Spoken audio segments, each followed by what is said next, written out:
El arte del espionaje es la habilidad de ocultarse a simple vista, y los mejores espías son aquellos de los que nunca llegas a saber. Esta afirmación es cierta en el caso de Antonio Blunt. Su vida parecía estar predestinada a la grandeza. Graduado de Cambridge y con lazos familiares con la familia real, era el ejemplo perfecto de la respetabilidad del establishment. Su brillantez como polímata, su fluidez en varios idiomas y su fama como historiador de arte de clase mundial lo hacían prácticamente intocable, y él lo sabía. Debajo de su fachada de refinamiento aristocrático se ocultaba un secreto que sacudiría a Gran Bretaña hasta sus cimientos. Durante décadas, Blunt operó como espía soviético como miembro de los llamados Cinco de Cambridge. Su papel en el Military Intelligence, Cinco y en la corte de la familia real británica le dio acceso único a información ultra secreta durante los momentos clave de la Segunda Guerra Mundial. Pasaron 34 años antes de que la traición de Blunt fuera finalmente revelada por la primera ministra británica, Margaret Thatcher. Tan impactante como fue su traición para el público británico, una nueva hipótesis sugiere que también pudo haber estado entregando secretos a los nazis, lo que prolongó la guerra y costó miles de vidas aliadas. Llamar a Anthony Blunt el espía más peligroso de la historia, como algunos han hecho, puede parecer una exageración, pero al considerar la información a la que tenía acceso y por lo tanto el poder que tenía para influir en el equilibrio estratégico de poder, puede ser cierto.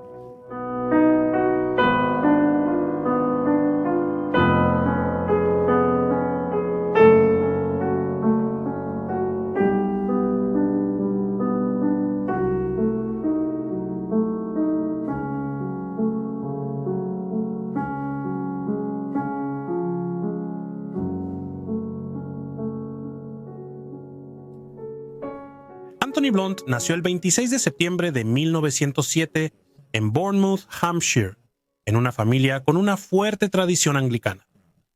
Su padre, Arthur Stanley Boham Blunt, era vicario y llegó a ser el capellán de la embajada británica en París. En 1911 la familia se mudó a Francia, donde Anthony pasó gran parte de su infancia y asistió a la escuela preparatoria. En Francia, Anthony desarrolló su interés de por vida por el arte y la arquitectura franceses. La madre de Anthony, Hilda, era pariente lejana de la realeza británica, por lo que Anthony era primo tercero de la reina madre.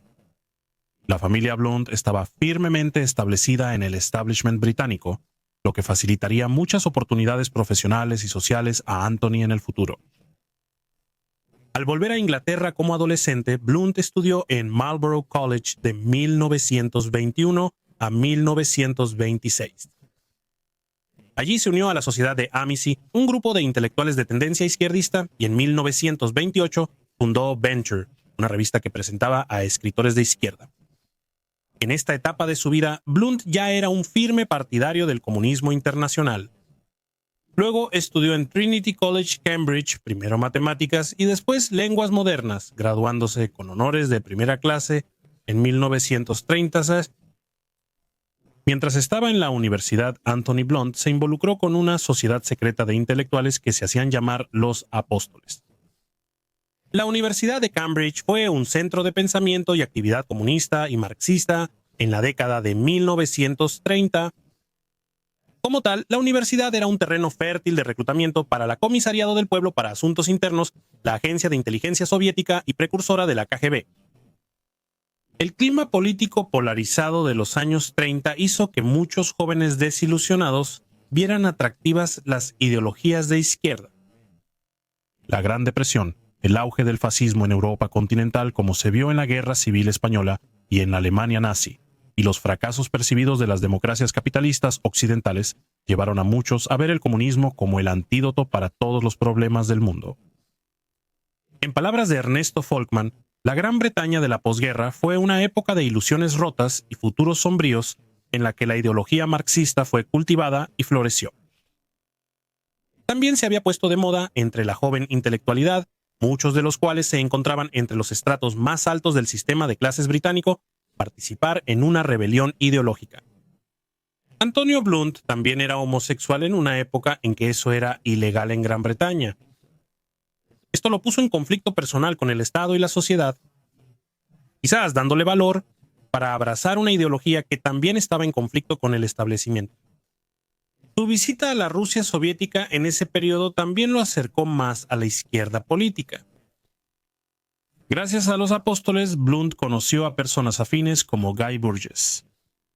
Burgess, también homosexual, era encantador, ingenioso y propenso a arrebatos escandalosos. Esto contrastaba con Blunt, quien era reservado y austero. La relación de Blunt con los apóstoles y sus ideas marxistas lo puso en la mira de los reclutadores de la Comisariado del Pueblo para Asuntos Internos en el campus. El ex sacerdote católico romano y oficial de inteligencia soviético Teodoro Marley inició contacto con Blunt y finalmente lo reclutó para trabajar para la Comisariado del Pueblo para Asuntos Internos. Esto fue en 1933 o 1934. El trabajo principal de Blunt para la Comisariado del Pueblo para Asuntos Internos era actuar como buscador de talentos, identificando y evaluando posibles reclutas entre los estudiantes de izquierda en Cambridge. Luego reclutó a otros para la red de espionaje que llegó a conocerse como los 5 de Cambridge. Sus otros miembros eran Kim Philby, Guy Burgess, Donald MacLean y John Cairncross. Hubo al menos otro a quien reclutó su compañero apóstol y estadounidense Michael Straight, cuya importancia solo se comprendería muchas décadas después. Mientras que Anthony Blunt llegó a ser conocido como el cuarto hombre debido a la exposición de otros miembros de la red de espías de Cambridge que lo precedieron, ahora se cree que Blunt fue en realidad el primer hombre reclutado por los soviéticos en el grupo al que llamaban los 5 Magníficos.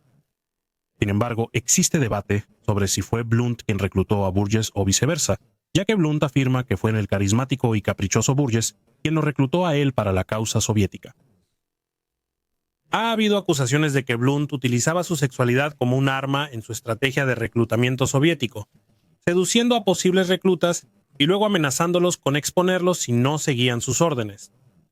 Independientemente de la verdad, es indiscutible que Blunt tuvo éxito reclutando en Cambridge. Después de convertirse en un agente durmiente en los años previos a la guerra, la carrera de Anthony Blunt como historiador de arte fue distinguida e influyente. Fue elegido como miembro de Trinity College, Cambridge, gracias a su tesis sobre la teoría artística en Francia e Italia durante el Renacimiento. Su experiencia en la pintura del siglo XVII, sobre todo en obras de Nicolas Poussin, sería ampliamente reconocida. No obstante, el inicio de la Segunda Guerra Mundial en 1939 activó a Antonio Blunt y sus compañeros espías para la causa soviética. Blunt decidió no unirse al Partido Comunista de Gran Bretaña, pero sus vínculos comunistas fueron un obstáculo al solicitar ingresar al cuerpo de inteligencia del ejército británico. Dicen que lo importante es a quién conoces. También era miembro de la red de los apóstoles de Cambridge el barón Victor Rothschild, de la famosa familia bancaria. En ese momento, él era jefe de explosivos y sabotaje en el Military Intelligence, 5OS. Rothschild elogió a Antonio por lo que fue nombrado de inmediato en el puesto, 21 de la Unidad de Seguridad de Campo como oficial de enlace militar. Aunque era conocido como simpatizante comunista, la firme postura antifascista de Blunt hizo que el Military Intelligence 5 lo viera como un activo y no como una amenaza. Para diciembre de 1939, Blunt había alcanzado el rango de capitán y estaba destinado en Boulogne, Francia, como parte de la Fuerza Expedicionaria Británica. Encontró que su papel era sumamente aburrido y se preguntaba si estaba siendo castigado por sus afiliaciones políticas pasadas. Sin embargo, su servicio militar fue de corta duración, ya que estuvo entre los evacuados durante la Operación Dinamo. De regreso en Inglaterra, Anthony Blunt sintió un renovado compromiso con el antifascismo. Deseaba hacer una contribución más significativa al esfuerzo de guerra y sentía que su talento para los idiomas y su formación académica hacían que el trabajo de inteligencia fuera el adecuado para sus aspiraciones. Su decisión de seguir una carrera en inteligencia tampoco puede considerarse completamente independiente de la influencia soviética. Al estallar la guerra, el servicio secreto británico necesitaba a todos. Había pocos procesos de selección y, si ibas a la escuela adecuada, tenías buenas conexiones familiares y eras considerado buena persona, ya estabas dentro. Los reclutas provenían en su mayoría de entornos aristocráticos o de personas con lazos familiares con oficiales existentes del Military Intelligence, muchos de los cuales, según la secretaria del Military Intelligence, Juana Miller, eran jóvenes que nunca antes habían trabajado. Por la rápida expansión de la inteligencia británica, en 1940 la sede del Military Intelligence 5 se trasladó en secreto a una sección evacuada de la prisión Wormwood Scrubs, en el oeste de Londres. La prisión solo fue sede de inteligencia por poco tiempo. Durante el Blitz de Londres de 1940, la Luftwaffe bombardeó la prisión, lo que obligó al Military Intelligence 5 a trasladarse a otras instalaciones. Parecía extraño que los alemanes atacaran específicamente una prisión con un bombardeo en picada, lo que llevó a preguntarse si el alto mando nazi había recibido algún aviso. Blunt, por supuesto, habría sido el principal sospechoso. Blunt, recién reclutado como oficial de inteligencia, se decepcionó al ser asignado a la División D, encargada de la seguridad militar y no de contraespionaje y sabotaje, que era su interés. Poco después, Anthony Blunt fue transferido a la División B, encargada del contraespionaje contra alemanes y soviéticos. Allí impresionó rápidamente a Guy Liddell, jefe de contrainteligencia del Military Intelligence. 5 más en Blunt, de 32 años, se volvió asistente personal de Liddell. Abundan los rumores de que los dos hombres eran más cercanos que simples colegas. En esta etapa, la inversión soviética previa a la guerra para reclutar a sus magníficos 5 empezó a rendir frutos. Blunt trabajaba en el Military Intelligence, 5 Burgess y Philby ascendían en el Military Intelligence, Stacey McLean en la Oficina de Asuntos Exteriores británica. En 1943, John Cairncross, completando los 5 de Cambridge, trabajaba en Bletchley Park en los ultracifrados. En 1942, Anthony Blunt recibió la tarea de liderar un proyecto con el nombre en clave XXX. Esta era una operación en curso de los británicos para monitorear las misiones diplomáticas de países neutrales, incluyendo Portugal, España y Suecia. Como se sospechaba que estas naciones encubrían operaciones de inteligencia alemanas, Anthony Blunt debía idear métodos para interceptar valijas diplomáticas de embajadas durante su traslado a sus países de origen. Esto permitió al Military Intelligence 5 examinar y fotografiar su contenido. El equipo de Anthony Blunt colaboró con la seguridad portuaria y la oficina de correos. En los puertos convencían a los mensajeros de entregar sus maletas para guardarlas en una caja fuerte. Los agentes de Anthony Blunt abrían la caja fuerte, revisaban las maletas y las volvían a sellar sin dejar rastro. En los aeropuertos se usaban tácticas parecidas, retrasando vuelos para interceptar valijas diplomáticas. Como las valijas y bolsas diplomáticas eran inviolables y no podían ser registradas ni confiscadas, la operación era muy ilegal. El Military Intelligence 5 estaba fascinado con la habilidad de Blunt para crear una red de empleados de la embajada que seguían sus órdenes y por la información confidencial que obtenían, igual que la Comisariado del Pueblo para Asuntos Internos, ya que también recibían copias fotografiadas gracias a Blunt.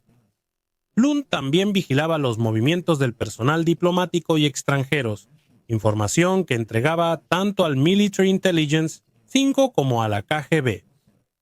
En 1944, cuando la guerra alcanzaba su clímax, Blunt fue nombrado enlace del Military Intelligence 5 con el cuartel general supremo de la Fuerza Expedicionaria Aliada en Europa.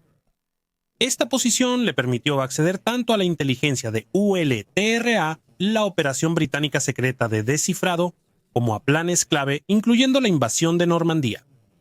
Blunt fue asignado a un grupo de planificación responsable de dar los toques finales a la Operación Fortitude, el gran plan de los aliados para engañar a Hitler y hacerle creer que la invasión ocurriría en Calais, no en Normandía. Como era de esperarse, Blunt transmitió todo lo que sabía sobre Fortitude, así como toda la inteligencia ultra que llegaba a sus manos. Esto provenía principalmente de tráfico de radio de la Wehrmacht interceptado y descifrado del Frente Oriental. Esta información era invaluable para los soviéticos. Desde el contenido de conversaciones telefónicas diplomáticas, telegramas diplomáticos descifrados, hasta chismes de agencias e inteligencia de embajadas en toda Europa, Blunt suministró a la inteligencia soviética no menos de 1.771 documentos entre 1941 y 1945. Uno de los contactos clave de Blunt y proveedores de materiales ultrasecretos estaba destinado en Bletchley Park. John Cairncross, miembro de la red de espías, transmitió información secreta sobre la inteligencia británica de descifrado de códigos a los soviéticos. La filtración fue especialmente relevante por la naturaleza sensible del trabajo en Bletchley Park. Uno podría pensar que pasar información a la Unión Soviética, que después de todo era entonces un aliado, no era una ofensa tan grave. Sin embargo, incluso entonces, era una verdad incómoda que la alianza era un matrimonio de conveniencia nacido de la necesidad de derrotar a un enemigo común. La inteligencia ultra, la Operación Fortitude y los planes del desembarco en Normandía eran ultra secretos y muy compartimentados. Se ocultó mucha inteligencia y planificación a los soviéticos por buenas razones. Blunt deseaba una revolución comunista en su país y no habría dudado en que Gran Bretaña fuera derrotada si eso ayudaba a crear una utopía comunista. La participación de Anthony Blunt en el espionaje soviético está bien establecida, pero nuevas investigaciones que Koudelnia sugieren que también pudo haber estado involucrado en una de las operaciones de espionaje más dañinas de la Segunda Guerra Mundial, la traición de la Operación Market Garden. La ofensiva aliada de septiembre de 1944 con 40.000 paracaidistas tras las líneas enemigas sigue siendo una de las mayores invasiones aerotransportadas de la historia militar. Buscaba tomar puentes clave en los Países Bajos, incluido Arnhem, y facilitar el avance hacia la Alemania nazi. Sin embargo, la operación fue un desastre, con más de 17.000 soldados aliados perdidos en una de las últimas derrotas de la guerra para los aliados. Además de detener abruptamente el avance aliado, el fracaso de la Operación Market Garden también allanó el camino para que las tropas de Stalin llegaran primero a Berlín. Si esto no hubiera sucedido, el telón de acero que dividió Europa en dos podría haber sido solo una teoría de los entusiastas de la historia alternativa, en lugar de una sombría realidad que dio forma a la geopolítica global durante décadas. La hipótesis del autor Robert Verkake vincula a Blunt con una figura misteriosa conocida como la agente Josephine, una espía nazi que pasó información crítica sobre la operación Market Garden a los alemanes.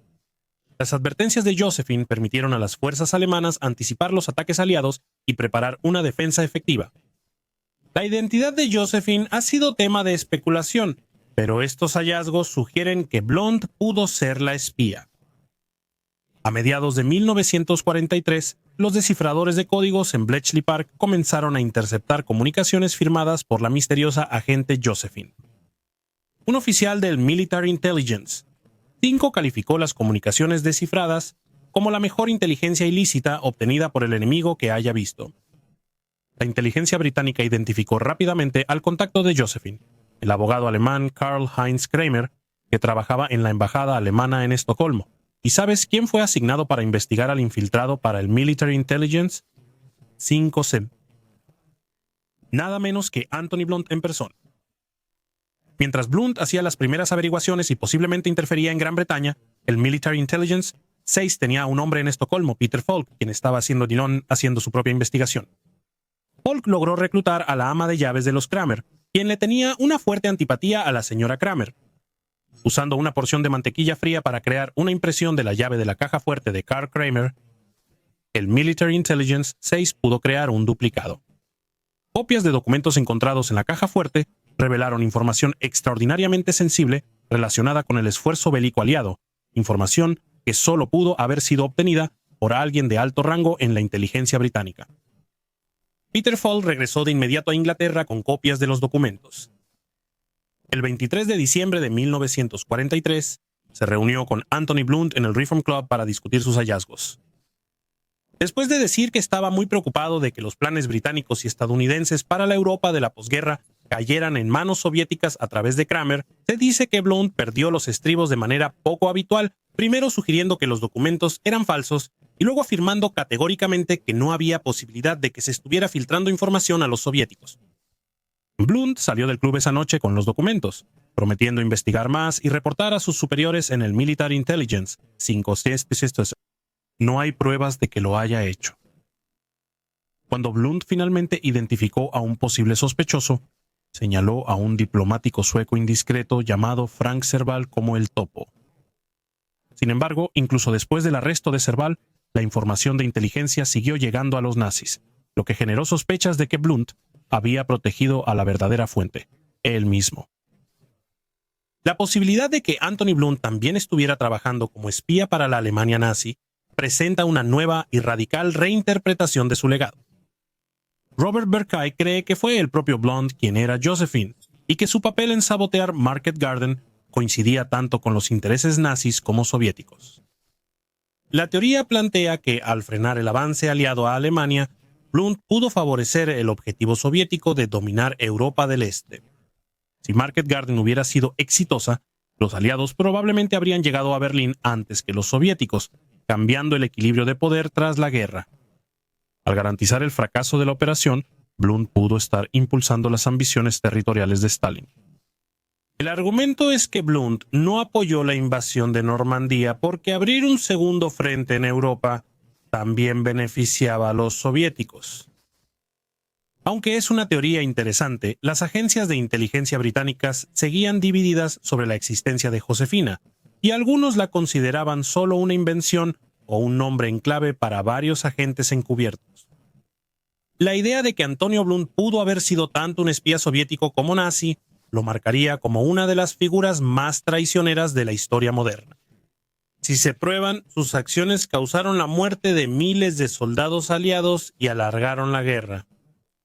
Al servir tanto a los intereses soviéticos como a los nazis, el espionaje de Blunt tuvo consecuencias de gran alcance que moldearon el curso de la Segunda Guerra Mundial y la Guerra Fría que le siguió. El misterio de la agente Josefina añade una nueva y más oscura dimensión al legado de Blunt.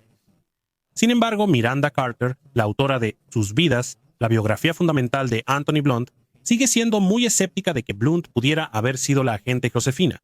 Su razonamiento es, entre otras cosas, que Blunt era tan firmemente antifascista que la posibilidad de que espiara de alguna manera para beneficiar a los nazis está fuera de toda posibilidad.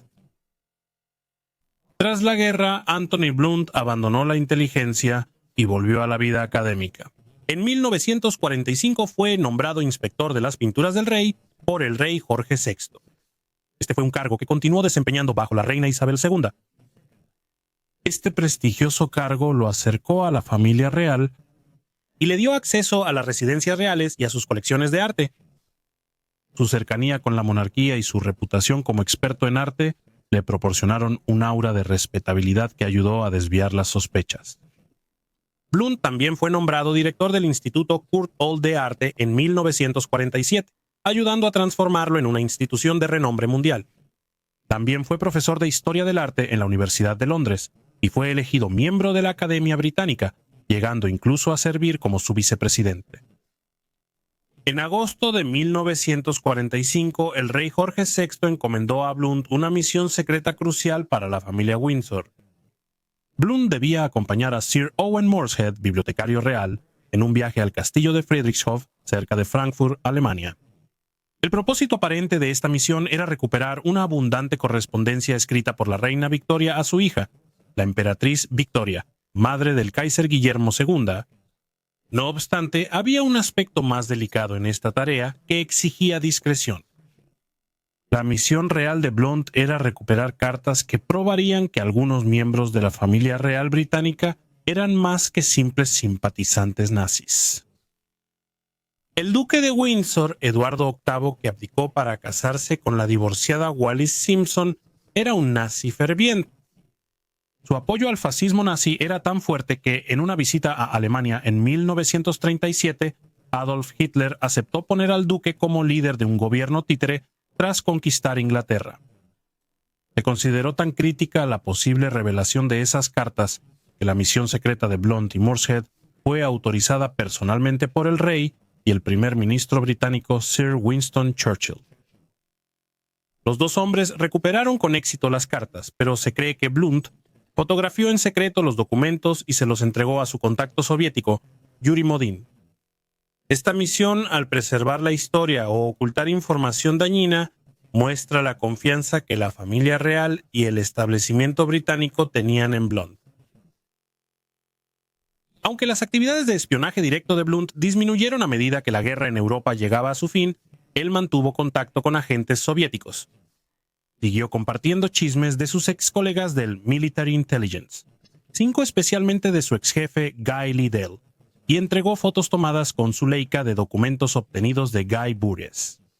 Esta conexión permitió un flujo constante de información a la inteligencia soviética, aun cuando el papel oficial de Blunt cambió. Siguió así hasta que Burgess desertó a la Unión Soviética en 1951, cuando rompió lazos con los soviéticos. Blunt participó controvertidamente en la deserción de Guy Burgess y Donald McLean a la Unión Soviética. Antes de la llegada de los agentes del Military Intelligence, Blunt logró colarse en el departamento de Burgess para retirar varias pruebas incriminatorias, incluyendo documentos que lo habrían vinculado con la red de espionaje. Esto protegió a él, a sus compañeros espías y mantuvo la red soviética dentro de las instituciones británicas. Incluso después de que se destruyeron las pruebas incriminatorias, las sospechas aún recayeron sobre Anthony Blunt tras las deserciones, ya que se sabía que era amigo y asociado de McLean y Burgess. Con el aumento de las sospechas, Yuri Modin, contacto de la KGB de Blunt, le propuso organizar su extracción a la Unión Soviética. Sin embargo, Blunt rechazó la oferta, ya que se había desilusionado con las consecuencias prácticas del comunismo que veía en la Unión de Repúblicas Socialistas Soviéticas y prefirió arriesgarse quedándose en el Reino Unido. Se enfrentó a los interrogadores 11 veces en los siguientes años, pero siempre logró evitar cargos formales debido a la falta de pruebas. A pesar de todo esto, en 1956, el aparente servicio ejemplar de Blunt a la corona recibió el título de caballero, aunque algunos seguían sospechando en silencio que Sir Anthony había actuado mal con los soviéticos en la guerra. Su estatus como respetado historiador de arte y servidor real lo hacía parecer intachable. Grietas en esta fachada. Sin embargo, pronto se mostrarían cuando eventos fuera de su control surgieron al otro lado del Atlántico. La exposición de las actividades de espionaje de Anthony Blunt se produjo gracias a una combinación de sospechas de larga data y una pista crucial de una fuente inesperada. El momento clave fue en 1964, cuando Michael Straight, reclutado por Anthony Blunt en Cambridge, rompió el silencio. Straight, investigado tras solicitar un puesto en la administración Kennedy, temía que su pasado con la inteligencia soviética saliera a la luz y decidió confesarlo. Michael Straight nombró a Anthony Blunt como la persona que lo había reclutado como espía soviético, diciendo que él, Straight, había realizado algunos trabajos menores de espionaje antes de cambiar de opinión y cortar lazos con sus conexiones comunistas. Esta revelación fue compartida de inmediato con la inteligencia británica, lo que puso en marcha los eventos que llevarían a la exposición de Anthony Blunt. El 23 de abril de 1964, el oficial de Military Intelligence, Arturo Martín, visitó el departamento de Anthony Blunt cerca de Oxford Street en Londres. Martín le informó a Blunt que ahora tenían pruebas concretas de que él era el cuarto hombre en la red de espías de Cambridge. Inicialmente, Blunt negó las acusaciones, manteniendo la fachada que había sostenido durante décadas. El punto de inflexión llegó cuando Martín le ofreció inmunidad a cambio de una confesión completa. Al considerar sus opciones y enfrentarse a esta propuesta, Blunt finalmente admitió sus actividades de espionaje con la simple declaración: "Esa es cierto". Durante su interrogatorio, solo reveló aquello de lo que estaba seguro que el Military Intelligence 5 ya sabía. No había duda para todos los involucrados de que Blunt estaba ocultando información. Por ejemplo, no identificó a John Cancross como el quinto hombre de la red, confirmado solo tras la deserción de Oleg Gordievsky en 1985. Blunt ocultó esa información y quién sabe qué más. La confesión debió haber marcado el final de la doble vida de Blunt como un respetado historiador de arte y agente secreto soviético, pero su posición y estatus continuaron protegiéndolo. Las autoridades británicas tomaron la controvertida decisión de mantener en secreto la confesión de Blunt. La decisión probablemente buscaba evitar la vergüenza pública y proteger la reputación de la inteligencia británica y la corona. Si la información que Blunt había obtenido de Alemania años antes tenía algo que ver con esto o no, sigue siendo una pregunta sin respuesta. A Blunt se le permitió conservar su título de caballero y continuar con su trabajo, incluyendo el acceso a la familia real. Esto fue incluso después de que la reina Isabel II fuera informada de su traición. Las actividades de espionaje de Blunt se hicieron públicas hasta 1979, 15 años después de su confesión. Ese año, algunos oficiales del Military Intelligence, 5 molestos por el encubrimiento, filtraron detalles del acuerdo con Blunt al autor Antonio Boyle. En su libro El cuarto hombre o el clima de la traición, argumentaba que había un cuarto espía soviético en la red de espías de Cambridge. Aunque Boyle no nombró expresamente a Blunt, Maurice, el seudónimo dado al personaje en el libro, no podía ser otro que Antonio Blunt. Al publicarse, el libro causó una locura mediática. Como Blunt no pudo frenar su publicación por medio de abogados, Private Eye fue la primera en vincularlo públicamente con la historia. Así, el 15 de noviembre de 1979, la primera ministra Margaret Thatcher, respondiendo a una pregunta en la Cámara de los Comunes, finalmente reveló que Sir Anthony Blunt había sido un espía soviético. La decisión de la primera ministra de revelar la verdad, más allá de la presión ejercida por el libro de Boyle, fue impulsada por una compleja combinación de convicción personal y estrategia política. Al parecer, Thatcher se sintió personalmente ofendida por el acuerdo de inmunidad otorgado a Blunt y consideró que todo el episodio apestaba a colusión del establishment.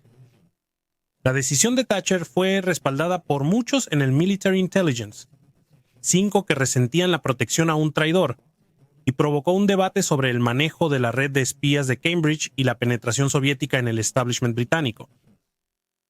La caída en desgracia de Anthony Blunt fue rápida.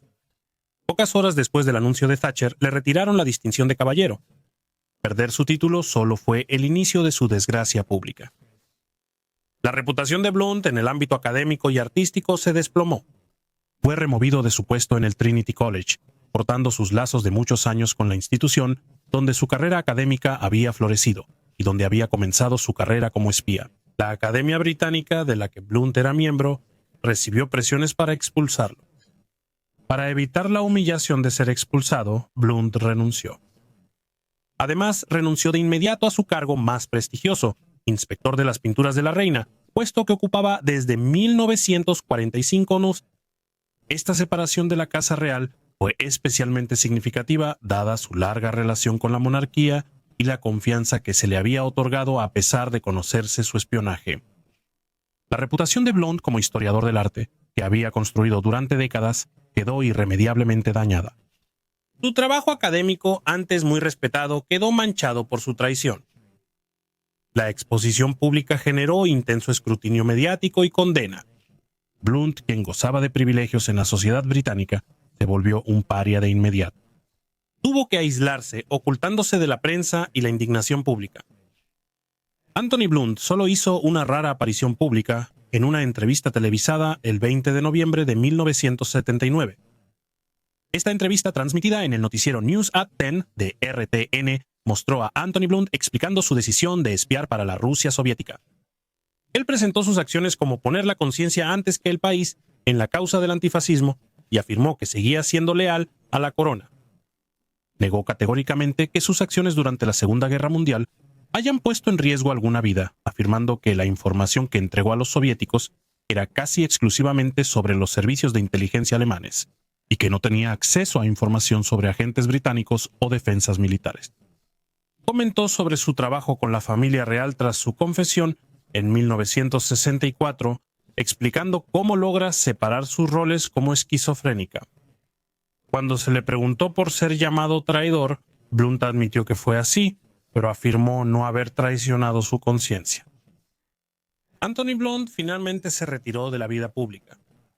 Sus memorias, escritas tras ser desenmascarado y publicadas póstumamente en 2009, revelaron el costo psicológico de su doble vida y el impacto de su exposición pública.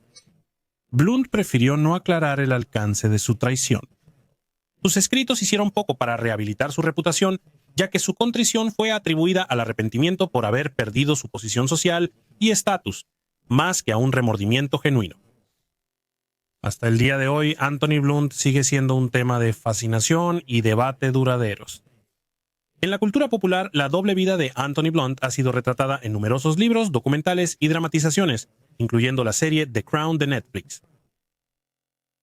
Las contribuciones de Anthony Blunt a la inteligencia soviética fueron sustanciales y variadas. Desde filtrar secretos ultraconfidenciales en la Segunda Guerra Mundial y posiblemente comprometer la operación Market Garden, hasta ayudar a escapar a espías en los años 50, sus acciones dieron a la Unión Soviética valiosa información y afectaron gravemente la seguridad británica. Anthony Blunt falleció de un infarto en 1983 a los 75 años en su departamento de Bayswater, Londres. sin títulos ni estatus, permaneció sin arrepentimiento. Si es cierto que además de espiar para los soviéticos, también espió para los nazis, entonces es innegable que el señor Anthony Blunt es de hecho uno de los espías más monstruosos del mundo. Sin importar la verdad completa, de la cual probablemente nunca sabremos, es recordado como uno de los espías británicos más notorios y peligrosos del siglo XX.